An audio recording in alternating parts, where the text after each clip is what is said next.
आप सबको पेट्रोलियम के तूफ़ान का सामना है। हम भी उसी तूफ़ान में घिरे हुए हैं। आज हम पेट्रोलियम के मामले को टेकअप करेंगे। दुनिया भर के अंदर क्या हो रहा है, हमारे हमसाये में क्या हो रहा है, पाकिस्तान के अंदर क्या वाक़तन बैनुल-अक़वामी तहलका आमेज़ किस्म की जो तब्दीलियाँ आ रही हैं उनके असरात हैं या हुकूमत का निकम्मापन है। हमारे पास एक पैनल भी मौजूद है, भरपूर इसके ऊपर गुफ्तगू करेंगे। लेकिन उससे पहले हम आपको चंद एक साउंड सुनवाना चाहते हैं जिनसे आपको पता चलेगा कि हुकूमत की सोच क्या है। साउंड से भी पहले हम आपको बता दें कि इसी प्रोग्राम के एक और हिस्से में हम आपको एक और मुसीबत की निशानदही करते हुए आप हमें देखेंगे। वो मुसीबत है आटे की कीमतें। अगर आप कराची में मौजूद हैं तो आटे की कीमतों को आप देख रहे हैं कि थैले कहाँ पर पहुँच रहे हैं कीमतों के हिसाब से। इस्लामाबाद के अंदर भी थैलों की कीमतें आसमान से बातें कर रही हैं। लाहौर जहाँ पर मैं मौजूद हूँ वहाँ पर हमने जब बाज़ार का दौरा किया तो वहाँ पर भी बता रहे हैं जी कि आटे की कीमत में मुसलसल इजाफ़ा हो रहा है। ये थैले के ऊपर जो कीमत है क्यों तब्दील हो रही है? हमारे पास आटे को बनाने वाले और पहुंचाने वाले मौजूद होंगे, उनके नुमाइंदगान से पूछेंगे कि मसला कहां पर है। गंदम की कटाई हो चुकी है, अब गंदम को आटे में तब्दील करना है और आटे को रोटी में। अगर रोटी महंगी हुई तो लोग क्या करेंगे? एक तरफ पेट्रोल है, दूसरी तरफ रोटी है। हम आपको दरअसल बताना चाहते हैं कि हमारे हुक्मरान सोचते कैसे हैं। मोहम्मद औरंगज़ेब साहब वज़ीर ख़ज़ाना हैं और उनसे जब सवाल पूछा गया पेट्रोलियम प्राइसेस के बारे में कि क्यों लोगों की कमर तोड़ी जा रही है, तो ज़रा उनका जवाब सुनिएगा। मामला है वो आपने जब बजट तरतीब दिया था तो 80 रुपये लीटर के मुताबिक आपने अपने बजट में डाला उधर हो जाए यार, और उसी के मुताबिक आज लेवी इकट्ठी हो रही है। यकीनन वो रद्दोबदल डीजल और पेट्रोल के दरमियान ज़रूर हुई हुई है। इस वक्त पेट्रोल पे मेरे ख्याल से ये दोनों के ऊपर अगर आप मजमूई तौर पे देखो तो जो 80-80 का मतलब ये है कि 160 रुपये लीटर आपकी होनी चाहिए। तो आप किसी एक पे 160 लगा दें या दोनों पे 180 लगा दें तो पेट्रोल के ऊपर मेरे ख्याल से 127-128 रुपये और यकीनन इतनी होगी। बाकी जो है वो डीजल के ऊपर है। ये अली परवेज़ मलिक साहब थे वज़ीर पेट्रोलियम। हमने मोहम्मद औरंगज़ेब वज़ीर ख़ज़ाना की भी सॉर्ट आपको सुनवानी है, लेकिन अली परवेज़ मलिक आपको बता रहे थे कि पेट्रोल की कीमत क्या है और पेट्रोल की कीमत के लिफाफे के अंदर टैक्स कितना है, वो मान रहे हैं उसको। लेकिन औरंगज़ेब साहब जिनके पास ख़ज़ाने की कुंजी है वो बता रहे हैं हमें कि हम कितना ज़बरदस्त काम कर रहे हैं। इस वक्त डिमांड मैनेजमेंट हो रही है। इवन आर नेबरली कंट्री जिसके पास स्ट्रेटेजिक रिजर्व्स भी हैं और जिनके very deep pockets as well, they have gone in for aggressive demand management. तो इसलिए आपको इस लिहाज से हमें देखना है कि सारी दुनिया में क्या हो रहा है और जितनी भरपूर कोशिश कर सकते हैं अली परवेज साहब और उनकी ministry, they are absolutely all out और जो भी हमें मौका मिलेगा वो इंशाल्लाह हम रिलीफ पास क्या सर कि क्या ये तो डबल इल्जाम नहीं कि टैक्स इकट्ठा नहीं कर सकते हम, इसलिए लेके लिया है, तो ये कमी किसकी है, कोताही किसकी है? एनएफसी को कोई देखेंगे ताकि उधर से पैसे निकाले। ये बजट के दौरान सब डिटेल में आपसे बात हो।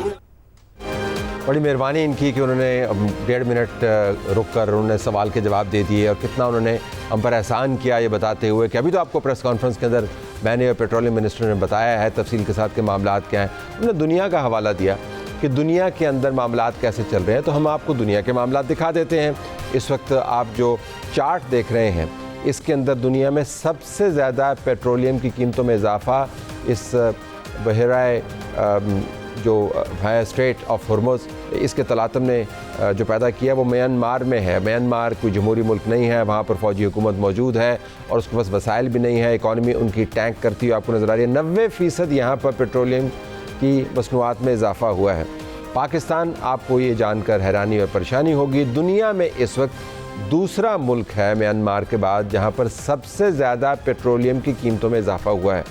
अगर आपने मवाजना करना है पाकिस्तान का तो म्यांमार से ना कीजिए, अब बांग्लादेश से कर लीजिए। बांग्लादेश के अंदर जो इस तमाम तूफ़ान के बाद पेट्रोलियम की कीमतों में इजाफ़ा हुआ है वो 17% है। हिंदुस्तान का औरंगज़ेब साहब हवाला दे रहे थे तो हिंदुस्तान में डिमांड मैनेजमेंट तो हो रही है लेकिन प्राइस मैनेजमेंट भी हो रही है। वहाँ पर 0% इजाफ़ा हुआ है जब से आबनाए हॉर्मुज़ का मसला खड़ा हुआ है और पेट्रोलियम की मसनूआत की तलब और रसद के अंदर आपको तबाही नज़र आती है। तो बांग्लादेश 17%, हिंदुस्तान 0, पाकिस्तान दुनिया में दूसरा बड़ा मुल्क। तो हो क्या रहा है? हमारे पास जो मेहमान मौजूद हैं खुर्रम हुसैन साहब, माहिर हैं मुआशी अमूर के और इन मामलात को बड़े करीब से देख रहे हैं, उनका बहुत शुक्रिया। हमारे पास इंजीनियर खुर्रम दस्तगीर खान साहब मौजूद हैं मुस्लिम लीग नवाज़ की तरफ से, उनका भी बहुत शुक्रिया। इंजीनियर साहब ने एक ट्वीट किया था पिछले दिनों जब हम एनिवर्सरी मना रहे थे मार्का हक की, और उन्होंने कहा था कि बहुत बड़ा तोहफ़ा होगा हुकूमत की तरफ से अगर पेट्रोलियम की मसनूआत में कमी हो जाए। वो ट्वीट तो अपनी जगह पर मौजूद है, कीमतें कहीं और चलेंगी। इंजीनियर साहब बहुत शुक्रिया। राना आतिफ साहब रुकन कौमी असम्बली पाकिस्तान तहरीक इंसाफ की तरफ से हमें ज्वाइन कर रहे हैं। स्टार्टिंग विद यू इंजीनियर साहब, आपने जो ट्वीट किया उसका असर नहीं हुआ, बल्कि मुझे ये कहने दीजिए कि उसका उल्टा असर हुआ। तो आपको ये ट्वीट करने की जहमत क्यों हुई जब आपको पता है कि उसका उल्टा असर होना है?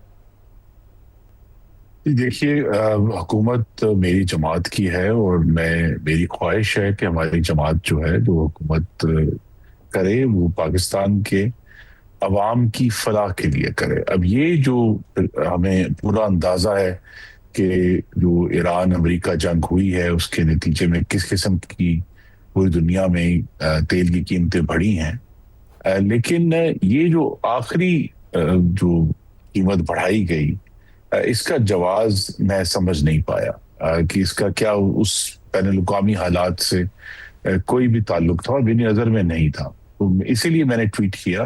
मैंने ट्वीट तो खैर बड़ा ज़्यादा कहा कि जी अगर 120 रुपए की लेवी है तो 60 रुपए कम होना चाहिए, इसको कम से कम आधा करें, क्योंकि हुकूमत की तरफ से और ये ज़रूर हमारा जो सियासी एजेंडा था वो कहीं पीछे रह गया है कि हमें इकोनॉमी को लिबरलाइज करना है, डीरेगुलेट करना है और हुकूमत के अंदर वो जदीदियत और तब्दीलियां लेकर आनी है कि वो तमाम एक्सपेंडिचर्स जो जरूरी नहीं है, जो वो तमाम मैं आपको अगर इंटरप्ट कर पाऊं, ये आपकी बातें बिल्कुल दुरुस्त है, एनर्जी सेक्टर के बोझ हैं। हाँ, अगर मैं आपसे पूछ पाऊं, बराह रास्त में राना साहब को बीच में इन्वॉल्व करते हैं, उन्होंने हमें ज्वाइन किया इस्लामाबाद स्टूडियो से।